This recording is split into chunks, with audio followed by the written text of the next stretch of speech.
Pakistan team batting कर चुकी, 340 run बनाए, सबसे अच्छी बैटिंग जिन बैट्समैनों ने की। बाबर आजम ने सेंचुरी बनाई, फखर जमान ने 50 बनाई, हफीज़ पहला वनडे खेल रहे हैं, उन्होंने भी 50 रन किए। शोएब मलिक जो हैं उन्होंने भी 40 रन किए, लेकिन खुद से विक्टू को बैट मार दिया और आउट हो गए शॉट खेलते हुए। अब देखना यह है कि इंग्लैंड की वो टीम जिसने दो बड़े वनडे के हाईएस्ट स्कोर 481 और 444 इस ग्राउंड में बनाए थे पहले बैटिंग करते हुए, अब चूंकि चेस करना है इंग्लैंड ने, तो क्या वो इस ग्राउंड के अंदर ये जो स्कोर है 340 वो चेस कर पाएंगे। आज बड़ी चीज़ ये थी कि पाकिस्तान के पास 3 स्पिनर हो गए, इमाद, मोहम्मद हफीज़, उसके साथ शोएब मलिक, जबकि हसनैन आए हैं, जुनैद खान उनके साथ हैं, शहनशाह आफरीदी हैं। देखना यह है कि अगर पाकिस्तानी बॉलर्स ने और फील्डिंग में भी अच्छा किरदार निभाया तो बॉलर्स ने अगर पहले 15 या 10 ओवर्स में 3 खिलाड़ी या 2 खिलाड़ी भी इंग्लैंड के आउट कर लिए, क्योंकि इंग्लैंड के जो ही विकेट गिरती है तो ये बड़े डिफेंसिव हो जाते हैं और उसमें उनको दुश्वारी होती है फिर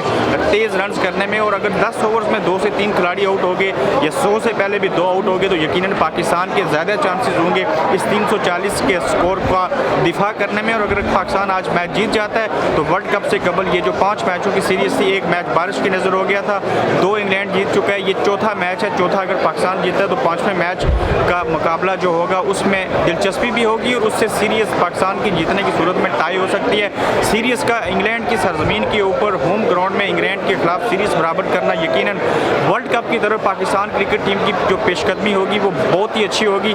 और अब देखना यह है कि पाकिस्तान अल्लाह करे आज अगर मैच जीत जाता है तो लीड्स में संडे वाले दिन मैच और दिलचस्प होगा। और वर्ल्ड कप के लिए ये पाकिस्तानी बॉलर्स फील्डिंग में बैट्समैनों के लिए ना सिर्फ एक इम्तहान है बल्कि उनके लिए एक बहुत अच्छा मौका है कि जिस मुल्क में वर्ल्ड कप हो रहा है उसी के अंदर वो एक तरह से इसको प्रैक्टिस समझ के वो खेल रहे हैं। यहाँ का वेदर उनको समझ आ रहा है, इन्हीं पिचेस के ऊपर उन्होंने खेलना है। और जबकि इसी ग्राउंड में पाकिस्तान का जो पहला मैच है वेस्ट इंडीज़ के अगेंस्ट वो इसी ग्राउंड में होगा, इसी पिच के ऊपर होगा और पाकिस्तान के लिए ये बड़ी सबक अमेज़ चीज़ है। तो आज देखते हैं मैच के बाद भी आपसे एक नई वीडियो के साथ मुलाकात होगी और आज देखते हैं कि पाकिस्तान जो है वो अपने इस स्कोर का दिफा कर सकता है कि नहीं। और इसमें जो कसूरवार होंगे अगर पाकिस्तान मैच हारता है तो वो सिर्फ और सिर्फ बॉलर होंगे, बैट्समैनों ने अपना आप कर दिखाया।